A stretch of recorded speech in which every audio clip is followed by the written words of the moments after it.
विजयनगर साम्राज्य. या साम्राज्यातील अजून एक अद्भुत आणि अचंबित करणारी एक गोष्ट मी तुम्हाला सांगणार आहे.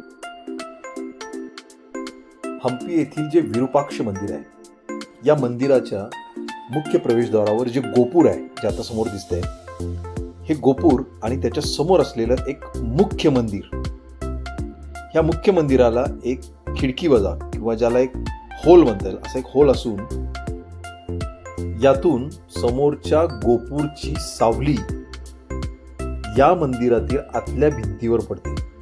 बरं, ती नुसती सावलीच नसून ती उलटी सावली आहे की जी इमेज फॉर्म होते त्याच्यामध्ये. आहे ना बघा विज्ञानाची जादू, ज्याला मराठीमध्ये अवतल आरसा परावर्तन निर्मिती, अर्थातच इंग्रजीत image formed by reflection on concave mirror असंही म्हटलं जाईल.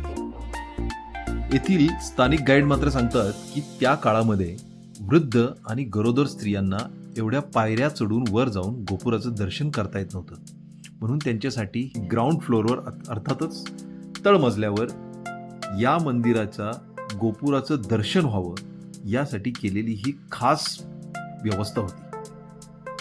हा एक भौतिकशास्त्राचा नियम वापरून एक आगळं वेगळं असं कन्स्ट्रक्शन या ठिकाणी करण्यात आलं आणि खरोखर या अचंबित आणि अद्भुत असणाऱ्या या विज्ञान प्रयोगशील अशा वास्तूला आमच्या मुसाफिर टीमतर्फे सलाम.